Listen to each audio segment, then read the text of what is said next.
Cricket வீரர் யஷ் தயாள் சிறுமியை பாலியல் வன்கொடுமை செய்ததாக குற்றம் சாட்டப்பட்ட நிலையில் அவர் மீது இரண்டாவது முறையாக வழக்கு பதிவு செய்யப்பட்டுள்ளது.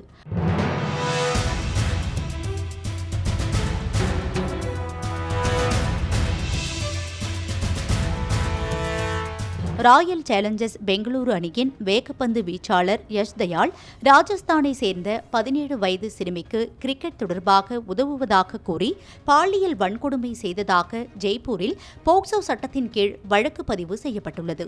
ஜெய்ப்பூர் சங்கனீர் சதர் காவல் நிலையத்தில் பதிவு செய்யப்பட்ட இந்த வழக்கில் யஷ் தயாள் கடந்த 2 ஆண்டுகளாக சிறுமியை உணர்ச்சி ரீதியாக மிரட்டி கிரிக்கெட் வாழ்க்கையில் உதவுவதாக கூறி பல முறை பாலியல் வன்கொடுமை செய்ததாக குற்றம் சாட்டப்பட்டுள்ளது.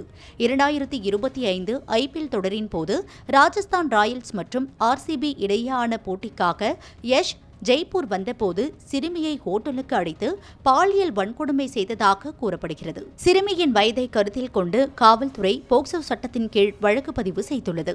இந்த குற்றச்சாட்டுகள் உறுதியானால் யஷ் தயாளுக்கு 10 ஆண்டுகள் முதல் ஆயுள் தண்டனை வரை விதிக்கப்படலாம் என எதிர்பார்க்கப்படுகிறது.